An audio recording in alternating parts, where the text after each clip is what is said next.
At the office of the Fresno County Superintendent of Schools, we're proud to bring you Education Matters in partnership with EECU, Table Mountain Rancheria, Fresno State, and KC24. Thank you for watching Positive Stories about Education. More school districts are now returning to in-person learning, but what many don't see is the hard work it takes for a school to accommodate students during a pandemic. In tonight's Education Matters, Juanita Stevenson shows us what it took for Clovis Unified to return just 28% of its students. Have a good day. 0. Nice, my friend, nice. For about 12,000 elementary students in the Clovis Unified School District, this has become the normal routine. They've been troopers, just going and staying with the guidelines. They wear their masks, they wash their hands, they are being very safe because they understand the pandemic. In October of 2020, the district started a phased-in approach to bringing students back on campus for in-person learning. What we noticed as we journeyed through the process was that it looked very different at every school across our 34 elementary schools. Clovis Unified devised a plan for each school.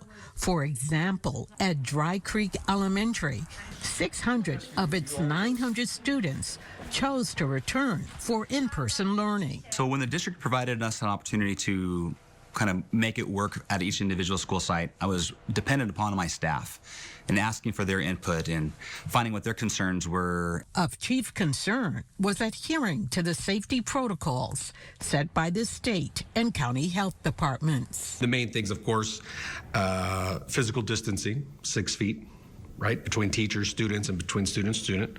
The masking was required, screening of students and staff before they came on campus, regular cleaning of the school site, safe transportation for how they were going to use buses and transport the students safely. The district did surveillance testing of teachers and staff and contact tracing if someone became ill. We have met regularly, when I say regularly, I mean every week, with our local Department of Public Health to stay very much aligned to what their guidance and their directives are. In the classroom, desks were moved out to meet the 6 feet distancing requirement, and teachers were called on to be very flexible. I have 25 students total. I have 14 in the morning AM class, and then 11 come in the afternoon. Students are only on campus for 2.5 hours a day, and it took a lot of planning, collaboration, and millions of dollars to get to this point. But ask a parent if it was worth it. I have never seen the kids so happy to be at school. And so I would say, for me, that made whatever we had to do worth it. Educators say as districts bring students back for in-person learning, the public needs to understand that each school's plan may look different. It will not be perfect, but it can be done. What we've been able to demonstrate is that it is possible to open schools for in-person instruction.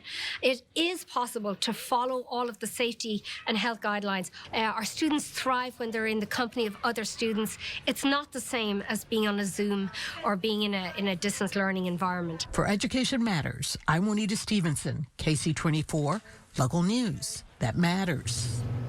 Kids are never going to say, I don't want to go to school. Yeah, can you imagine that? No way.